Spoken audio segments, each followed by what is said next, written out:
Have you ever run into a frustrating error while working on your Django project? If you've been dealing with the Makemessages command throwing errors, you're definitely not alone. Today, we're going to tackle the command error related to ASCII encoding and help you get back on track. I completely understand how annoying it can be when a command works one moment and fails the next. It can feel like you're chasing your own tail, especially when the error message points to different lines each time. You're not alone in this struggle. Many developers face similar issues.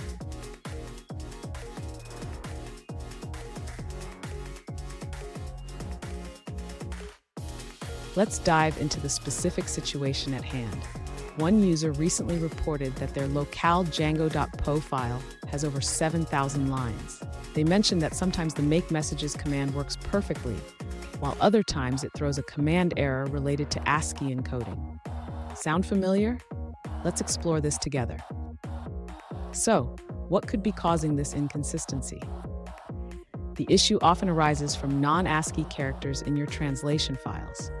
When the Makemessages command encounters these characters, it can throw an error, especially if the encoding isn't set correctly. Let's break this down step by step.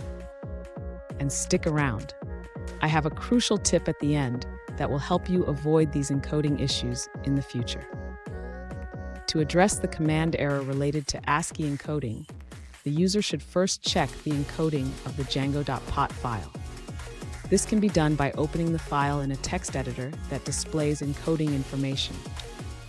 If the encoding is not UTF-8, the user should convert the file to UTF-8. This can typically be done using a text editor or a command line tool.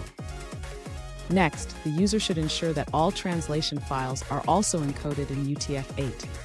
This includes any PO files associated with the project. After confirming that all files are in UTF-8, the user can attempt to run the Makemessages command again. This should resolve the encoding issue. If the error persists, the user should look for any non-ASCII characters in the Django.pot file. These can sometimes cause issues during the message processing. Fun fact, did you know that the ASCII character set only includes 128 characters? That's why it can struggle with modern languages that use accents and special symbols. Always keep your encoding in mind. Now let's look at the answers provided by other users. An alternative solution comes from Andrei Shipilov, who points out that this issue may be resolved in Django version 2.1. He references a ticket that discusses this fix. Here's the tip I promised. Always check your file encodings and keep your translation files clean of non-ASCII characters. This simple habit can save you from a lot of headaches down the road. And there you have it.